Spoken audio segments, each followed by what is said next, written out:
Բարև, պապ ջան։ Բարև Սալտան։ Այսօր ես եմ եկել իմ 3 հարցերով։ Պատրաստ ես։ Պատրաստ եմ։ Առաջին հարցս հետևյալն է. Այսօր ի՞նչն է խանգարում կանանց ակտիվ մասնակցել հասարակական եւ քաղաքական կյանքին ու ինչպես կարելի է լուծել այդ խնդիրը։ Այս մեկ տարվա ընթացքում գտնվելով այս քաղաքական պայքարի մեջ ես ուղղակի զարմացած եմ եւ հիացած եմ ազգային ժողովի կին ընդդիմադիր գործիչներով, մեր ուժեղ հետաքրքիր լրագրողներով, կին լրագրողներով, մեր թիմի ուժեղ կին անդամներով եւ ես տեսնում եմ հայ կանանց պոտենցիալը եւ ամեն ինչ անելու ենք, որ իրենք ավելի զարգանան, ավելի համարձակ դառնան, ավելի ուժեղ դառնան, որովհետև կանայք ինձ թվում է ավելի ճիշտ են տեսնում ինչ է հարկավոր հայ երեխային, հայ երիտասարդին, հայ մարդկանց,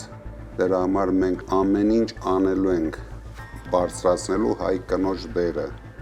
Ես նույնիսկ իմ հարցազրույցներից մեկում հայտարարել եմ, որ ես ուրախ կլինեի, եթե մեկ օր տեսնեի Հայաստանի ղեկավար շատ համարձակ կնոջ,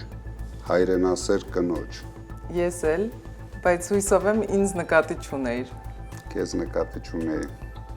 Ինչպես պահպանել հայկական մշակույթը այս թվային աշխարհում, միաժամանակ բաց մնալով այլ մշակույթների համար։ Մենք ունենք շատ փորձառու, շատ ուժեղ մշակույթային գործիչներ,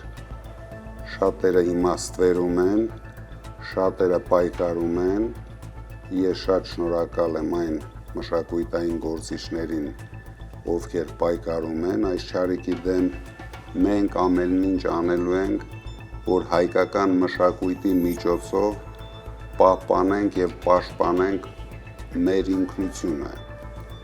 զարգացնելով մշակույթը մենք ունենանք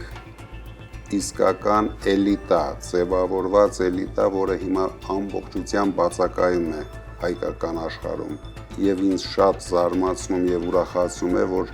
նոր երիտասարդ տաղանդներ են ի հայտ գալիս։ Մենք պարտավոր ենք պահպանել եւ զարգացնել Արցախի մշակույթը։ Դա նույնպես հայրենասիրություն է բերում մեր երիտասարդների մեջ։ Դրա համար ես այդքան մեծ վտանգներ չեմ տեսնում թվային աշխարհից։ Ճիշտ է, մենք պարտավոր ենք ուշադիր հետևել, ինչպես են զարգացնում իրենց մշակույթները շատ կարևոր երկրներում եւ ինչ որ փորձ այնտեղից էլ ենք ձեռք բերելու, բայց հիմնականում մեզ հարկավոր է ճիշտ, հայրենասիրական, մեր ժողովրդի համար ծառայող մշակույթ։ Մենք չպետք է մոռանանք, որ միշտ մշակույթն է պահպանել հայկական դիմագիծը։ Այս նախընտրական փուլում քո հասցեին շատ քննադատություններ են հնչել, որն էր ամենահիշվողը եւ զարմացնողը։ Հիմնականում դրանք քննադատություններ չեն, այլ նախընտրական զառանցանքներ են, որը շատ շուտով ես վստահ եմ կավարտվի։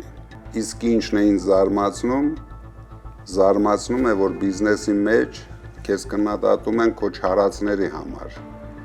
Իսկ քաղաքականության մեջ քեզ քննադատում են իրեն չարածների համար։ Բայց ես ձեր համար պատրաստ եմ ցանկացած գին վճարեմ։ Շնորհակալություն պապ ջան այս հարցազրույցի համար։ Վստահ եմ մյուս անգամ ես հարցերս կուղեմ քեզ որպես վարչապետ։